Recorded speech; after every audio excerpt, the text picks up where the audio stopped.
Hello everyone, welcome back to another video, and today we're going to be talking about Kill 'Em All by Metallica. Now, obviously, pretty sure everyone knows who Metallica is.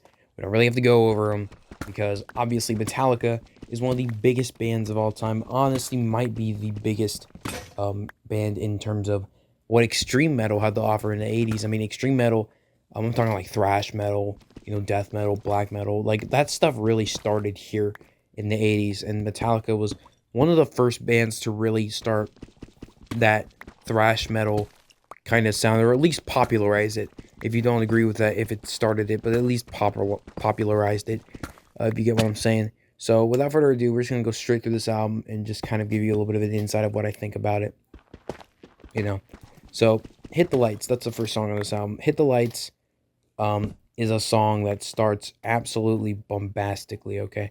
Um, the song starts with just I can only really describe it as noise, honestly. The intro here, it's just so impactful to me. I think I really like this part of the song where just everything just completely just blows everything out of the water here. Just really cool stuff.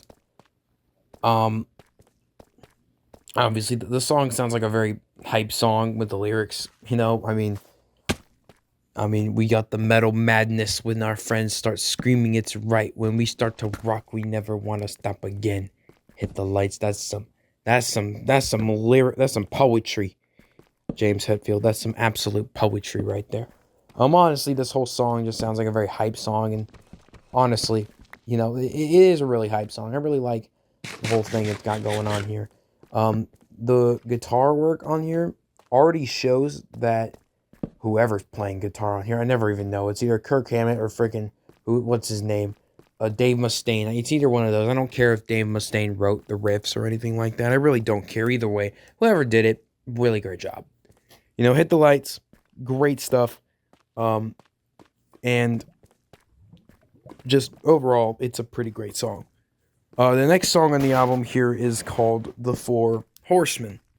Now, this is the longest song on the album, and it actually happens to be, if it wasn't for maybe Seek and Destroy, I'm not sure. I'm not really sure which one's my favorite on this album, but I would say the Four Horsemen is definitely up there. It's easily the longest song they've done on this album yet. So, and also probably the longest song so far that they've done, because it is their first album. They haven't put any other albums out yet. So far their longest song, and I would say it is one of my all-time favorite songs by them. It starts kind of, with a pretty cool guitar thing. I don't play guitar obviously, so I just call it a thing. It might be a riff. It's a riff, that kind of stuff. So I always really like that part. I think I've always just liked how it really sounded in the mix. I'm not really sure why I like it so much, other than the fact that it just kind of sounds. I'm not really sure why I like it. Why do I like that? I don't even know why I like that. I just like it. I just like it. James Hetfield, he's singing about locking up your wife and your children because of the four horsemen that are coming to take your life, I guess. Yeah, I don't know. But pretty epic stuff in my opinion, if you ask me. Obviously these horsemen, they really want these wife and children dead. So obviously you gotta protect yourself from them. And it's kinda like, you're surviving an onslaught, of horsemen. I don't know. But something along those lines. One of my favorite instrumentals from the album, and everything about it is just really fun. I really like how fun this song is. It's a very fun song, even though it's about, you know, horsemen that are trying to absolutely destroy you and everything that you like, including your wife. I don't have a wife, so I can't relate to that. But The Four Horsemen's a very fun song, in my opinion. Alright, so Motor Breath is another one of my favorite songs on the album, actually. And it starts off with Lars just kind of, giving us some bit of his drum talent here. Obviously, Mr. House, he thinks that Lars Ulrich is the greatest metal drummer of all time. Unfortunately, this part doesn't really prove that Lars is an amazing drummer. We're about to figure out by the end of this series. I'm going to tell you guys right now. We're going to prove, is Lars Ulrich actually a good drummer? Let me know what you guys think about this. Is Lars Ulrich even the best metal drummer of all time, despite the fact that he has been constantly proven otherwise? I'm not easily here to slander Lars, though. Obviously, you guys can do whatever you want in the comments. I don't care. But I'm not going to openly slander Lars. He's obviously done a lot more than I have in terms of the metal scene. Motor Breath is a song that I just really like it. And by the way, I do like Lars's drumming on this song. I do like it a lot, and I like the guitar work. I think the guitar work and it's honestly one of the best examples of their thrashier sound, where they really just go crazy and try to go fast and stuff. You know, it really shows their kind of punk influence, I guess you could call it, because they're trying to go really fast, but at the same time, I can really say that the guitar work is actually good. You know, I mean, punk has that simplicity to it. It's just simple and it's fast. Motor Breath is pretty much like, it has interesting guitar work and it's still pretty fast, I would say. I don't play guitar. I don't know why it makes it interesting, but whatever. I guess James Hetfield, what he's singing about here is about the fast lane in life and about a motor breath. Obviously, that's what he's talking about. That's the name of the song. Let's bring up Jump in the Fire now. Jump in the Fire is like in my top 3 riffs probably on this album. I really like this riff. It's just really fun, in my opinion. That's honestly the only thing I really have to say about this song. Songwriting is pretty much just like the other songs, and it's still one of my favorite guitar instrumental thing. The guitar work. The guitar work is good. Can't you tell I like guitar work? Just in general, I just really like whoever did the riffing on here. I don't care if it was Dave Mustaine or Kirk Hammett. Still really good stuff. So Kill 'Em All, I would say, is easily just full of this. And really, I want to bring up the production here and the guitar tone. I really like how raw it is and kind of unapologetic it is. It's just overall really cool in terms of that. So Jump in the Fire, really great song. Pulling Teeth is a song I like for the bass. I like bass, I guess. Bass is pretty cool. I think this whole song is pretty much just explicitly instrumental. And eventually it does pick up as the time goes on. It gets that faster pace of the guitar and the drums kicking in. You guys know the drill. But it's just a really cool song. I really like it. So yeah.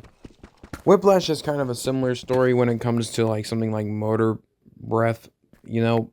It's just really fast and thrashy.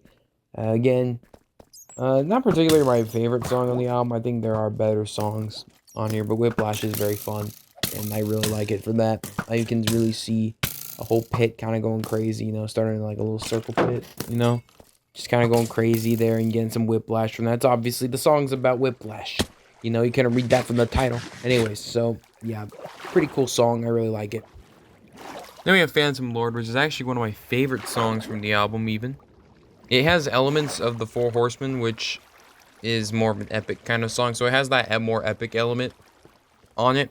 And it has something like on Motor Breath or Whiplash, which is like, the more thrashier, the more punk-ish influenced songs.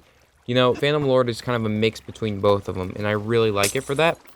So that's always really cool. Just overall a very good song. One of my favorites. Next up is Oh Boy. Here we go. No Remorse. I really like No Remorse. Be honest with you. I really like No Remorse. The one thing I gotta mention about No Remorse is that you'll just be vibing, it's just thrash metal, all of a sudden.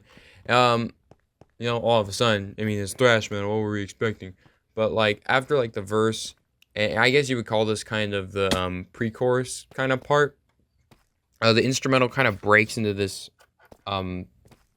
pretty badass like riff writing and stuff, and it's just one of my favorite moments of the song. I don't really know how to explain it, but it is really cool. It just sounds really refreshing to me, almost. Just you know what I'm saying? It just sounds good. It sounds good. That's the only thing I really have to say about it. No remorse, no repent, we don't care what it meant. Another day, another death, another sorrow, another breath. Something like that. You know what I mean? No Remorse, very, very good song in my opinion. Very good highlight. Ooh, now we got Seek and Destroy. Something like that. Seek and Destroy is a classic, let's just be honest. Right now, if you go to a Metallica show and you don't hear Seek and Destroy, you know something's wrong. You know something's very wrong. Very freaking wrong with Metallica. Seek and Destroy, really fun. I love this song. I think everyone likes this song. I love the riff. I like the chorus. Everything about it's great. It's very good live material as well. I would say so myself. Just really, I think it even might be the best song on the album if it weren't for the Four Horsemen, in my opinion. Seek and Destroy might even just be the best song, if I had to be brutally honest with you. Just overall, really great song. And if you have seen Metallica live, you probably know what I'm talking about. It's just very hype. I guess I'll bring up Metal Militia as well. Metal Militia is really cool as well. You know, I wouldn't say it's my favorite, but I would say that it's, again, another example of them just really kicking ass in terms of just thrash metal. So there's another classic thrash metal song for you to end off the album. And overall, here we go. This is where the album kind of ends off. And I will say overall, Kill 'Em All is a great album. It's really great. It's got thrash. It's got that kind of speed metal influence. It's got that punk influence. It's got that classic heavy metal influence. It's got everything you need for a thrash metal album. And Metallica really sells it here. This is really going to show that they can really just do a lot of great things in the future. So, thank you guys very much for listening to my yapping. Holy moly, my head hurts. But hopefully the videos here do get better as time goes on. Hopefully, just maybe. My favorite song on the album has to probably go to, as of today, probably The Four Horsemen. I always go back to this song. I just really like how it sounds, and I really like how it's composed, and I always go back to it. My least favorite song on the album probably is going to go to...